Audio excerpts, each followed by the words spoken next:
कर्मचारियों की समस्या जानने पहुंची राष्ट्रीय सफाई कर्मचारी आयोग की सदस्य अंजना पवार ने कहा कि आयोग सफाई कर्मचारियों की मूलभूत सुविधाओं को बढ़ाने के लिए काम कर रहा है। उन्होंने कहा कि प्रधानमंत्री नरेंद्र मोदी ने केंद्र में सरकार बनते ही स्वच्छता अभियान की शुरुआत की थी, जो एक महत्वपूर्ण कदम था। केंद्र की सरकार अंतिम छोर पर बैठे व्यक्ति को भी ध्यान में रखकर काम कर रही है और सफाई कर्मचारियों के मान और सम्मान को भी बढ़ा रही है। प्रधानमंत्री नरेंद्र मोदी ने काशी विश्वनाथ कॉरिडोर के उद्घाटन के मौके पर भी सफाई कर्मचारियों के साथ खाना खाकर उनका मान सम्मान बढ़ाया था। इससे पहले भी प्रधानमंत्री प्रयागराज में कुंभ मेले के दौरान सफाई कर्मचारियों के पैर पखाड़ चुके।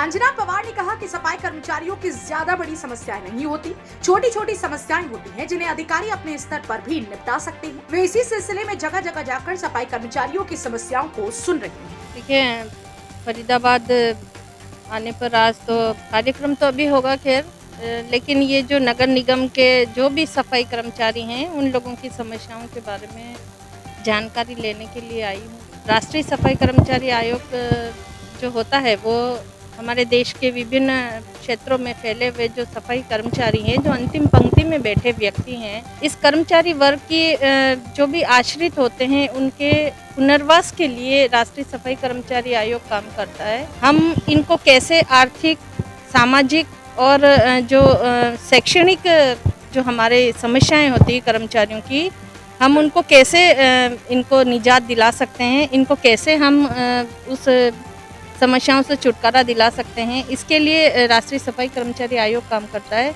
और मैं धन्यवाद देना चाहती हूँ हमारे देश के प्रधानमंत्री जी ने, जिन्होंने अपने सर्वोच्च पद की शुरुआत ही स्वच्छ भारत मिशन से करी और उनका जो एक सोच है इन कर्मचारी वर्ग के लिए, इस समाज के लिए, उन्होंने अपने मन में बहुत ही संवेदनशीलता बना के रखी है। वो बहुत ही इनके ऊपर विचार करते हैं और इसीलिए उन्होंने आयोग को और मुझे ये बताया है कि मैं जो अपने क्षेत्र में जो प्रभार वाले क्षेत्र हैं वहाँ पर जाऊँ और इन कर्मचारियों की समस्याएं सुनूं और जहाँ तक हो सके इनका निदान हम उसी टाइम करके आना चाहते हैं।